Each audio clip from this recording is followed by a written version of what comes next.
Hello students, आज हम integration में ही एक नया फॉर्म देखेंगे। ये फॉर्म जो है वो ऐसा होगा जिसमें साइन और कॉस दोनों मल्टीप्लिकेशन में होंगे। देखो बच्चों, इंटीग्रेशन में बहुत सारे फॉर्म्स होते हैं और तुम्हें क्वेश्चन देखकर समझ में आना चाहिए कि क्वेश्चन किस फॉर्म का है। ठीक है, फॉर्म ऑफ द क्वेश्चन पहचानना बहुत जरूरी है। ठीक है, यदि तुम्हें फॉर्म समझ में आ गया तो क्वेश्चन बहुत इजीली सॉल्व हो जाता है। नहीं तो तुम अलग अलग मेथड से करते जाओगे उसमें बहुत टाइम वेस्ट होता है। उसके बाद भी क्वेश्चन सॉल्व होगा या नहीं होगा ये कोई जरूरी नहीं है। तो सबसे अच्छा यही है कि तुम जो इंटीग्रेशन का फॉर्म है उसको पहचानो। ठीक है, जितनी ज्यादा प्रैक्टिस करोगे, एक ही फॉर्म के कई क्वेश्चंस की प्रैक्टिस करोगे तो वो तुम्हें फॉर्म जो है वो धीरे धीरे याद होते चलेंगे। ठीक है, तो क्वेश्चन जो मैं आज तुम्हें बता रहा हूं वो इस फॉर्म के हैं। Sine to the power mx, cos to the power nx। Sine और कॉस मल्टीप्लिकेशन में, यहां पर m और n उनकी पावर्स रहेंगी। इस टाइप के क्वेश्चंस में हमेशा ध्यान रखना है कि जो ऑड पावर होगी उसमें से तुम एक साइन या एक कॉस को अलग करो, हमेशा ऑड पावर में से। जैसे यहां पर है sine 4x cos cube x, यहां पावर ऑड है तो क्या करोगे, इसमें से एक कॉस x को सेपरेट करो, एक कॉस को अलग करो। तो ये क्वेश्चन बन गया integration sign to the power 4x cos square x, एक कॉस x को हमने सेपरेट कर दिया। अब क्या करोगे, जैसे यहां पर कॉस स्क्वायर आ रहा है तो उसको साइन में बदल लो। अपन इसको लिख सकते हैं 1 माइनस साइन स्क्वायर x। तो ये sign to the power 4x, ये कॉस स्क्वायर को लिखा 1 माइनस साइन स्क्वायर x, और ये कॉस x। मतलब तुम समझ गए होगे कि जो अपन ने एक ट्रिग्नोमेट्रिक रेशियो को अलग करा है, हम बाकी सबको उसका अपोजिट बना लेंगे। मतलब यदि ये cos x है तो बाकी सब की सब साइन के फॉर्म में आने चाहिए। क्यों? क्योंकि यदि साइन x को t रखेंगे तो ये cos x कट जाएगा। ठीक है, तो यदि अपन ने एक cos को अलग कर रहा है तो बाकी सब साइन, यदि हमने एक साइन को अलग करा है तो बाकी सब cos। अब sin x को t मान लेते हैं, let t equal to sin x। Differentiate करा dt upon dx, sin x का डेरिवेटिव हो गया cos x, dx उधर ले जाएंगे cos x नीचे, तो dx की वैल्यू आ जाएगी dt अपॉन cos x, ये dx आ गया। बस अब वैल्यू रखते हैं। इंटीग्रेशन sin x को t माना है तो ये हो गया t to the power 4 1 minus t square, cos x ऐसे ही है, dx की जगह dt अपॉन cos x, ये cos x से cos x कट गया, ब्रैकेट खोला तो ये हो गया t to the power 4 minus t to the power 6 dt, ऐसा आ गया। बस अब इसका integration x to the power n plus 1 upon n plus 1, t to the power 5 upon 5 minus t to the power 7 upon 7। बस अब जहां जहां t है वहां वहां उसकी वैल्यू, t की वैल्यू है sin x, यहां रखी तो ये हो जाएगा sin to the power 5x upon 5 minus sin to the power 7x upon 7। हो गया integration, plus integration constant c। आगे समझ में? तो सिंपल है, हमेशा ध्यान रखो कि जो ऑड पावर है उसमें से एक ट्रिग्नोमेट्रिक रेशियो को अलग करोगे। यदि यहाँ cos अलग करा है तो बाकी पूरे इंटीग्रेशन में साइन साइन वाली टर्म्स, बस फिर sin x को t रखा तो cos x कट गया। आगे समझ में? नेक्स्ट क्वेश्चन है बच्चों, integration of cos to the power 7x। अब इसमें तुम्हें दिख रहा है साइन नहीं है, पर फिर भी ये क्वेश्चन उसी फॉर्म का है। कैसे पता उसी फॉर्म का है? क्योंकि cos to the power 7x के साथ में यदि साइन नहीं है तो भी हम उसको sin टू द पावर 0 तो लिख ही सकते हैं, sin टू द पावर 0 इज 1। मतलब ये क्वेश्चन फिर उसी फॉर्म में आ गया। अब उसी फॉर्म में आ गया तो वही पैटर्न, जो ऑड पावर है उसमें से एक ट्रिग्नोमेट्रिक रेशियो को अलग करना है। तो यहां cos की पावर 7 ऑड है, एक cos x को अलग, तो ये हो गया cos to the power 6x, sine की पावर 0 छोड़ सकते हैं अपन, 1 होता है वो, ये एक cos x को हमने अलग कर दिया। अब मैंने क्या बोला था कि जिस ट्रिग्नोमेट्रिक रेशियो को तुमने अलग करा है, बाकी फंक्शन उसका अपोजिट वाला ट्रिग्नोमेट्रिक रेशियो बना लो। मतलब जैसे ये cos है तो अपन दूसरे वाले को साइन में बदल लेंगे, रीजन वही, साइन x को t रखोगे तो cos x कट जाएगा। तो अब इसको साइन में बदलना है, कैसे बदल सकते हैं? cos की पावर 6x को हम लिख सकते हैं cos स्क्वायर x का क्यूब, ये cos x ऐसे ही dx। अब cos स्क्वायर को 1 माइनस साइन स्क्वायर लिख सकते हैं, इसको लिखा 1 माइनस साइन स्क्वायर, ये क्यूब ऐसे ही है cos x dx, ऐसा आ गया। अब हम फिर sin x को t ले लें तो ये कट जाएगा, let t equal to sin x, sin x को t मान लिया, dt बाई dx, तो sin x का डेरिवेटिव cos x हो गया, dt बाई dx, यहां से dx को उधर लेंगे, ये आ जाएगा dt upon cos x, dx की वैल्यू सब्स्टिट्यूट करते हैं, integration 1 minus sine square x, sine x की जगह t, इसका स्क्वायर है तो t स्क्वायर, उसका क्यूब है ये क्यूब, dx ये cos x ऐसे ही है, dx की value dt upon cos x, ये cos x है, cos x है। अब इसमें a minus b whole cube की identity, a minus b whole cube, तो a cube minus b cube, तो t6 minus 3ab, 3t square, a minus b 1 minus t square dt। ये मैंने a minus b whole cube की identity लगा दी, bracket open करेंगे, 1 minus t6 minus 3d square minus minus plus 3d4 dt। अब इसका integration, 1 का integration t minus t की पावर 6 का t की power 7 upon 7 minus 3 t square का t क्यूब अपॉन 3, t से 3 कट जाएगा, प्लस 3 t की पावर 4 का t 5 upon 5 plus integration constant c।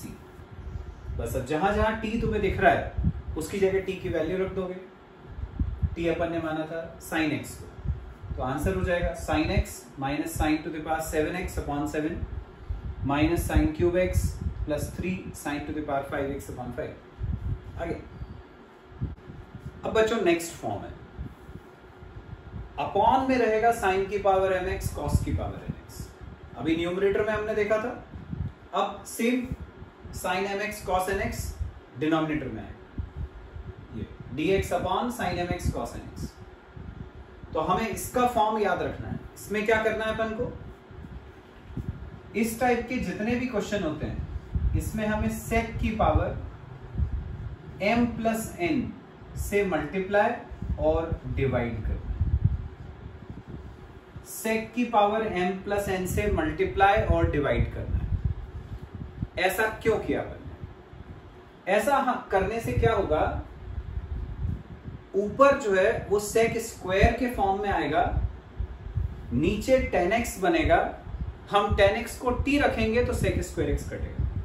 तो उस फॉर्म में लाने के लिए हमेशा सेक की पावर m प्लस n से मल्टीप्लाई डिवाइड करना है जब भी साइन और कॉस नीचे आते हैं, ठीक है। जैसे ये वाला क्वेश्चन, साइन 4 है और कॉस स्क्वायर है, तो पावर्स कितनी है 4 और 2, हमें इसको मल्टीप्लाई डिवाइड करना है सेक की पावर में दोनों का सम लेकर, 4 प्लस 2 6x, नीचे सेक की पावर 6x, ऐसे।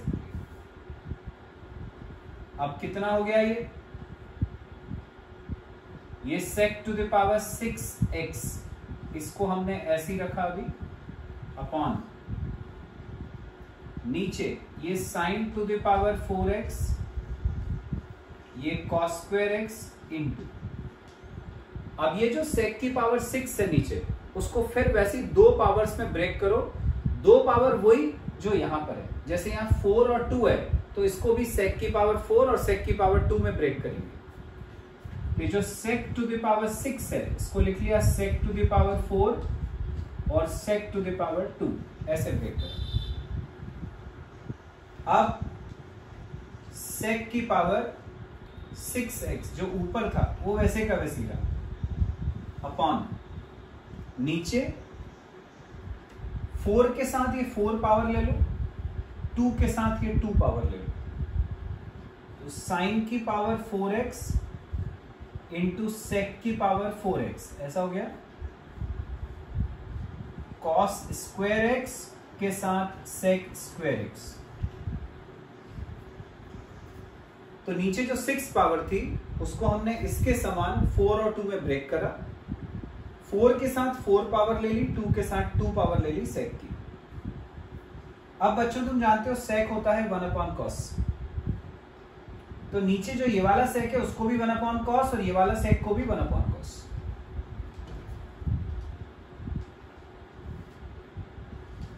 ऊपर वाला sec to the power 6x ये ऐसे ही रहा,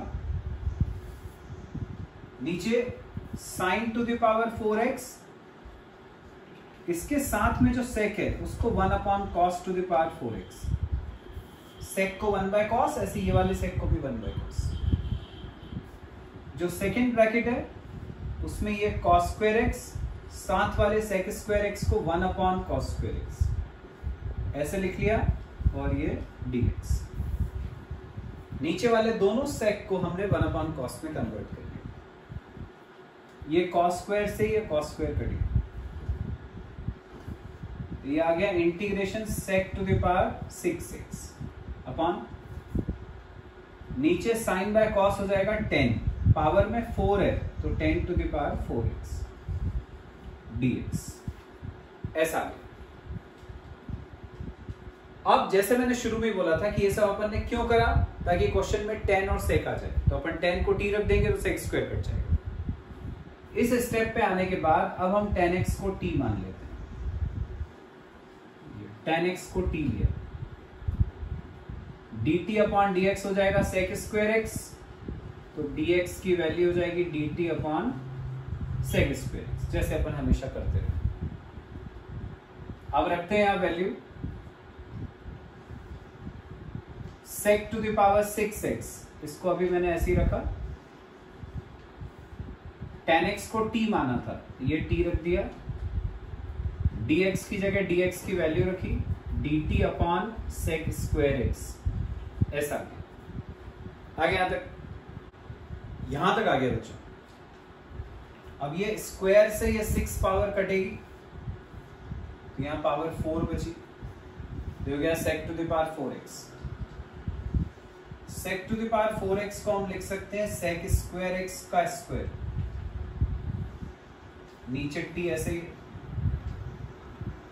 ये dt ऐसे ही। अब sec स्क्वायर थीटा जानते हो 1 प्लस tan स्क्वायर थीटा होता है, तो sec स्क्वायर x को लिखा 1 प्लस tan स्क्वायर x, उसका स्क्वायर है, तो ये स्क्वायर, नीचे t ऐसे ही है dt। मैंने sec स्क्वायर को ऐसे क्यों ब्रेक करा, क्योंकि मैंने तुमको पहले भी कई बार बताया कि यदि इंटीग्रेशन t के फॉर्म में है तो x वाला फंक्शन होना ही नहीं चाहिए, फिर पूरा क्वेश्चन t के फॉर्म में चाहिए, और हमने tan x को t माना था, तो इसलिए इसको मैं sec स्क्वायर के फॉर्म में लाया, जिससे वो 10 के फॉर्म में आ गया। अब मैं tan x को t रख दूंगा तो पूरा इंटीग्रेशन अपना t के फॉर्म में बन जाएगा, इसकी जगह t रखा, 1 plus t square whole square upon t dt, ऐसा आ गया। अब इसको a plus b whole square से ओपन कर देंगे, तो ये हो गया a स्क्वायर तो 1 का स्क्वायर, b स्क्वायर तो t स्क्वायर का स्क्वायर t4, ये हो गया a square plus b square plus 2ab तो 2t स्क्वायर, ये अपन ने ऊपर a plus b whole square की आइडेंटिटी लगा, अपॉन में t था, इसको अलग अलग करके लिखा, ये अपॉन वाले t को हमने सेपरेटली लिख लिया, ये t से ये स्क्वायर गया, ये t से 4 कटा, t क्यूब बचा, तो अब क्या आ गया, ये आ गया 1/t plus t cube plus 2t dt, ऐसा आ गया। बस अब इसका इंटीग्रेशन कर, 1/t का integration log t, t cube का इंटीग्रेशन t4/4, 2t का इंटीग्रेशन 2 ऐसे ही है, t का t square by 2 x to the power n+1/n+1 से, ये 2 से 2 कट गया, प्लस c। बस अब जहां जहां t है वहां उसकी वैल्यू, हमने t क्या लिया था 10x, तो जहां जहां t दिख रहा है उसकी जगह 10x, तो log 10x plus 10 to the power 4x/4 plus 10 square x plus c, आ गया आंसर। Got it. अब बच्चों कुछ नए फॉर्मूले हैं इंटीग्रेशन के, वो देखेंगे अपन, बहुत इंपॉर्टेंट है, आगे तुम्हें हमेशा काम आने वाले हैं। 1/x² प्लस a² का इंटीग्रेशन होता है 1/a tan inverse x/a। a जो है ये कोई भी नंबर हो सकता है, 2 3 4 5, 2 है तो जहां जहां a है उसकी जगह 2 आ जाए। अगला 1/x² माइनस a² का इंटीग्रेशन, ये होता है 1/2a log x minus a upon x plus a। Next है 1/a² माइनस x², इसमें क्या है, वेरिएबल पहले है कांस्टेंट बाद में, यहां कांस्टेंट पहले है वेरिएबल बाद में। इसका इंटीग्रेशन होता है 1/2a log mod a plus x upon a minus x। हम इंटीग्रेशन जब करते हैं तो log के साथ अपन mod लगा देते हैं, रीजन ये कि नेगेटिव नंबर का log नॉट डिफाइंड होता है, तो इसलिए log के साथ अपन mod लगा देते हैं। 1/√x² प्लस a² का इंटीग्रेशन, इसके पहले वाला जो था ये 1/x² प्लस a² था, वहां भी x² प्लस a² है पर वो रूट में है, ये विदाउट रूट था। यदि रूट में आता है तो इसका फॉर्मूला होता है log x plus √x² plus a²। Same है, लेकिन यदि प्लस a² की जगह माइनस a² आता है तो फॉर्मूले में भी a² के सामने यहाँ पे माइनस आ जाएगा। ठीक है, दोनों फॉर्मूले एक जैसे हैं, यहाँ a² पॉजिटिव है तो वहां भी पॉजिटिव, यहाँ a² नेगेटिव है तो वहां भी नेगेटिव। नेक्स्ट है 1/√a² minus x², 1/√a² minus x² का इंटीग्रेशन, ये होता है साइन इनवर्स x/a। ठीक है, ये सारे फॉर्मूले हैं, जितने भी मैंने फॉर्मूले लिखे हैं उसमें एक चीज तुमने नोट करी होगी कि x² जो है वो सब में अकेला है, यहां भी यहां भी यहां भी x² के सामने कोई नंबर नहीं है। तो जब भी तुम ये फॉर्मूला लगाओगे तो हमेशा ध्यान रखो कि x² को अकेला करना जरूरी है। जो भी x² के सामने का नंबर है उसको पहले तुम कॉमन निकाल के इंटीग्रेशन के बाहर ले जाओ, उसके बाद ही अपन ये फॉर्मूला यूज कर सकते हैं। ठीक है, जैसे एक क्वेश्चन बताता हूं तुम्हें। सपोज क्वेश्चन है इंटीग्रेशन dx अपॉन, यहां पर है मान लो 2x² प्लस 3, इसका इंटीग्रेशन करना। अब मैंने क्या बोला कि x² के सामने कुछ नहीं होना चाहिए, जैसे यहां पे नहीं है, यहां पे नहीं, पर यहां तो 2 है, तो उस 2 को तुम्हें बाहर निकालना। हर हालत में x² को अकेला करना जरूरी है, तो हमने डिनोमिनेटर में से 2 को बाहर निकाला। 2 को बाहर निकाला डिनोमिनेटर में से, मतलब डिनोमिनेटर में दोनों को 2 से डिवाइड, ये हो गया integration dx upon x² plus 3/2, ऐसा हो गया, डिनोमिनेटर 2 से डिवाइड हो गया।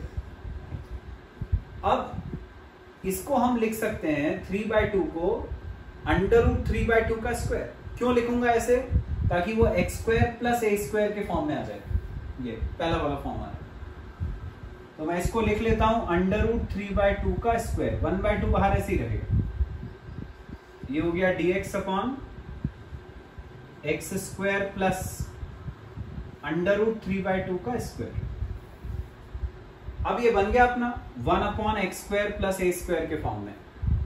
1/x² प्लस a स्क्वायर का formula 1/a tan inverse x/a, जहां a मतलब ये वाला कांस्टेंट, ये constant x² plus a square आ रहा है, मतलब a है √3/2। ये जो √3/2 है ये हमारा a है यहाँ पे, बस तो अपन ये फॉर्मूला लगा देते हैं। ये जो 1/2 बाहर लिया था वो वैसे ही रहेगा, तो ये आंसर हो गया हमारा 1/2 बाहर।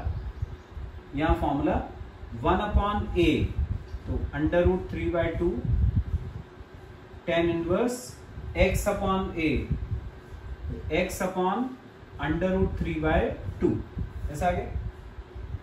ये √2 से ये 2 कटेगा, तो ये √2 हो जाएगा, √2 इंटू √3 √6, ये हो जाएगा 1/√6 tan इनवर्स √2 ऊपर, तो √2/√3 इंटू x। यही अपना फाइनल आंसर। Word it. तो सारे क्वेश्चंस में यही ध्यान रखना है कि x² को पहले अकेला करना है और बस फिर तो सिंपल फॉर्मूला लगा देना, आंसर आ जाएगा। अब बच्चों जैसे ये क्वेश्चन है, इंटीग्रेशन x² - 1/x² + 4 dx, हमें इसको इंटीग्रेट करना है। अब अपन ने अभी जितने फॉर्मूले देखे उसमें देखो ऊपर कुछ नहीं था, है ना, 1/x² + a², 1/x² - a², root भी है तो अपॉन में है, ऊपर कुछ नहीं है। तो इसका मतलब यहाँ पे जो न्यूमरेटर में ये है वो हमें नहीं चाहिए, तो ये अपन फॉर्मूला लगा सकते हैं। तो फिर अपन ऐसे में क्या करेंगे, जो न्यूमरेटर है उसको डिनोमिनेटर जैसा बनाने की कोशिश करते हैं। जैसे नीचे x² + 4 आ रहा है, तो हम ऊपर भी x² + 4 लाने की कोशिश करते हैं। ये जो -1 है उसको +4 के फॉर्म में हम यूं लिख सकते हैं, x² + 4 - 5, बात वही है। 4 - 5 -1 होता है ये, तो ये जो -1 था उसको मैंने लिख लिया 4 - 5। 4 - 5 ही क्यों लिखा, क्योंकि मुझे x² + 4 चाहिए था जो डिनोमिनेटर में। अब जो अपॉन वाला x² + 4 है उसको दोनों के साथ अलग अलग कर दिया, ये ऐसे हमने इसको सेपरेटली लिख लिया। अब ये पहले से ये पहली वाली टर्म कट गई, यहां 1 बचा। दो इंटीग्रेशन बना लेते हैं, ये एक 1 वाला और एक ही वाला। एक तो हो गया इंटीग्रेशन ऑफ 1 dx माइनस एक हो गया इंटीग्रेशन ऑफ 5/x² + 4 dx। ये ऐसे दो इंटीग्रेशन है। 1 का इंटीग्रेशन तो सिर्फ x हो गया, माइनस 5 को बाहर निकाला, यहां बचा 1/x² + 4 dx, ऐसा गया। अब इसमें हम 1/x² + a² का फॉर्मूला लगा सकते हैं। जरूरी था कि x² अकेला होना चाहिए, है यहाँ पे। उसके साथ वाली जो दूसरी टर्म है वो a² होती है, फॉर्मूला 1/x² + a² का होता है। तो 4 को हम 2 का स्क्वायर लिख लेते हैं ताकि अपन उसको फॉर्मूला के फॉर्म में ला सकें। ये x - 5 ये ऐसे ही है, ये 1/x² + 4 को लिख लिया 2 का स्क्वायर dx। ये आ गया 1/x² + a² के फॉर्म में, जिसमें हम फॉर्मूला ही लगा देंगे। ये हो जाएगा x - 5 इंटू, यहां formula 1/a tan inverse x/a। ये आ गया x - 5/2 tan इनवर्स x/2। ये अपना फाइनल आंसर। ऑफ कोर्स एक c जो है वो अपन हमेशा लगाते हैं। What it